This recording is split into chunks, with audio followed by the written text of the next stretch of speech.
Najbolja mjera uštede vremena koju povrtlar može poduzeti je malčiranje, koje vrijedi kako za povrtne kulture, tako za cvjetnjake, a i voćnjake.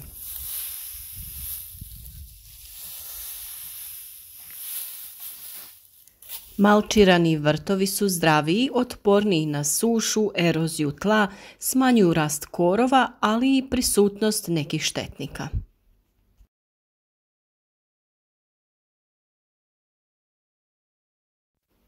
U ovom videu pokazat ćemo kako napraviti i pripremiti gredicu u koju ćemo kasnije moći posaditi paradajz, papriku, lubenicu ili neko drugo povrće.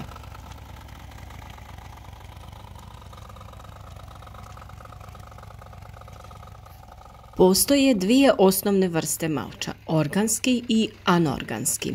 Organski malč uključuje nekadašnji živi materijal kao što je lišće, slama, otkos trave, kompost, komadići drveta, usitnjena kora, piljevina, borove igle, pa čak i papir.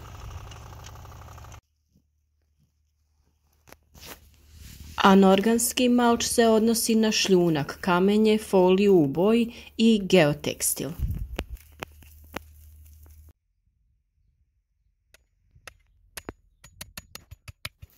Obje vrste malča sprječavaju rast korova i zadržavaju vlagu zemlje, no samo organski ujedno i poboljšava tlo dok se razgrađuje.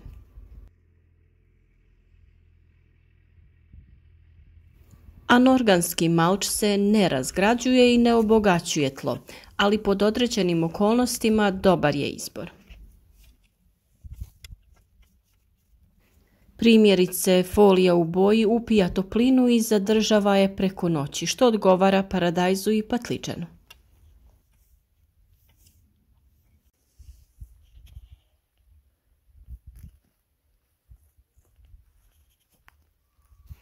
Mi ćemo prije formiranja gredice tlo usitniti pomoću freze, a ako je tu već bio vrt, dovoljno je tlo prozračiti vilama namijenjenim za to.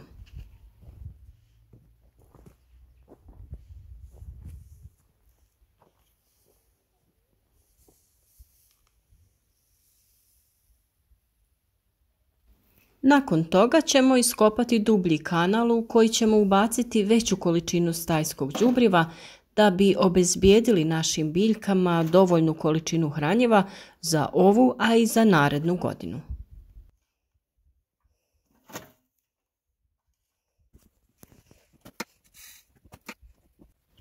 Koristiti ćemo zgorjelo stajsko gnojivo da bi izbjegli rast drugog bilja koje se može nalaziti u njemu.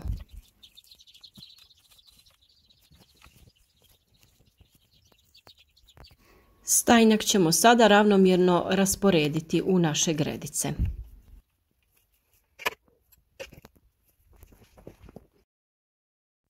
Ukoliko želite saznati zašto je stajnjak bitan za biljke, na našem kanalu potražite video pod nazivom Stajnjak i sve što trebate znati o njemu za više informacija.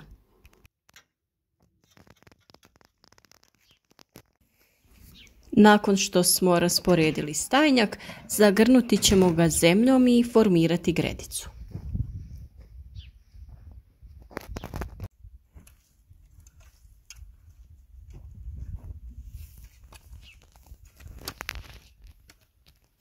Nakon zagrtanja vrijeme je za dodavanje malča kojeg ćemo nakon pripreme dodati i prekriti gredicu.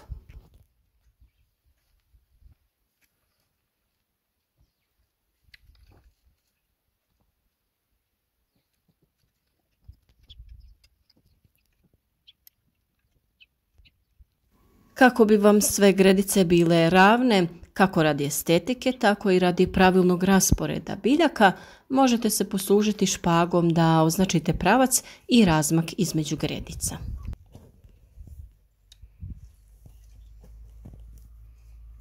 Za samu pripremu malča možemo koristiti raznu materiju. Nama je za ovu namjenu najjednostavnije iskoristiti slamu od pšenice koju ćemo usitniti pomoću kosilice. Pored slame može se koristiti i razno lišće koje je također najbolje usitniti. Postoje dva pravila kod upotrebe organskog malča. Prvo, koristi se na zemlji s koje je već uklonjen korov, a drugo, postavi se dovoljno debeli sloj kako bi spriječio rast novog korova. Sloj od 10 do 15 cm je idealan, ali će i 5 do 8 cm malča biti dovoljno, posebno u sjenovitim predjelima gdje korov ne buja toliko koliko na suncu. U slučaju da je vrt pun sjemenki korova, može se upotrijebiti tehnika duplog malčiranja na način da se oko povrća prvo postave novine, a nakon toga organski malč. Iako organski malč sprječava rast korova, a tlo održava hladnim i vlažnim ljeti, polako se raspada i oslobađa hranjive tvari u tlo, te zimi sprječava zamrzavanje i naglo odmrzavanje tla, on nije savršen. Kada se koristi malč kao što su komadići drveta ili piljevine, treba imati na umu da je on siromašan dušikom, pa prije nego što se postavi oko biljaka, treba pognojiti zemlju gnojivom bogatim dušikom. Vlažni organski malč koji je prislonjen na stabljike povrća može uzrokovati trulež i gljivice, zato ga nemojte potpuno prisloniti na stabljiku. Vlažni malč može privući i glodavce koji se u njemu gnijezde, pa ga redovito treba pregledavati. U slučaju čestih padalina u malču će se skrivati i puževi, tada ga maknite i prosušite prije vraćanja.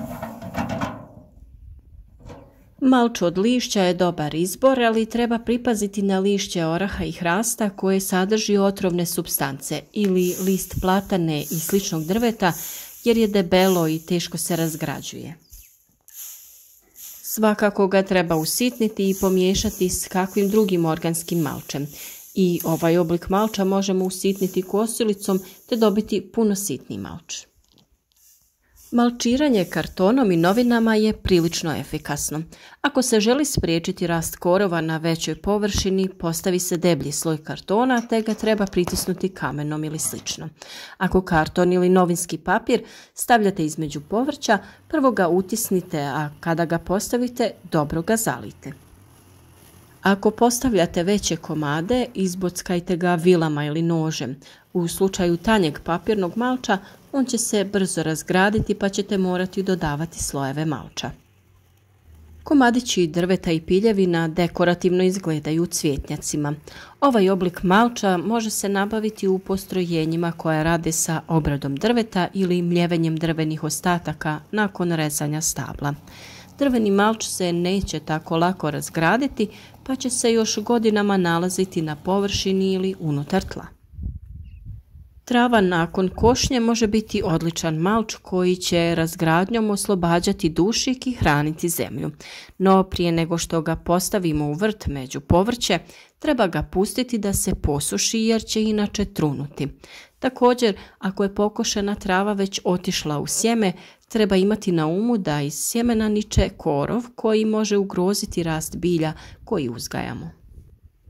Kompost također možemo koristiti kao malč, no treba imati na umu da će se on brzo osušiti i na taj način izgubiti hranjiva svojstva. Kompost je najbolje staviti oko biljke te na njega staviti organski malč. Tako će kompost ostati vlažan i biološki aktivan, što će osigurati maksimalnu korist za biljke. Slama i sjeno se u našim krajevima najčešće koriste za malčiranje. Treba pripaziti na sjeme koje može sadržavati, pa u slučaju da ako u vrtu krene rasti pšenica, odmah je počupamo i ostavimo sa strane da se osuši. Geotekstil i plastična folija mogu učiniti čuda u vašem vrtu. Crna folija će prenijeti toplinu na tlo, učinkovito stvarajući mikroklimu oko 3 stupnja toplijom od vanjske temperature. Ovakav malč posebno je dobar za jagode, dinje, lubenice, krastavce i tikvice. Treba imati na umu da plastični malč nije ekološko rješenje i postoji problem njegovog odlaganja i razgradnje. Zato ako ga koristite, na kraju vegetacijske sezone ga pokupite sa zemlje.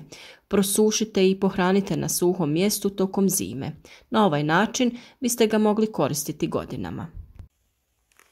Geotekstil je učinkovit poput crne folije, ali također postoji problem zbrinjavanja. Vremenom propadaju pa se na njih mora postavljati dodatni sloj malča. Osim toga, korov koji raste ispod njega hvata se za niti pa ga je nezgodno maknuti.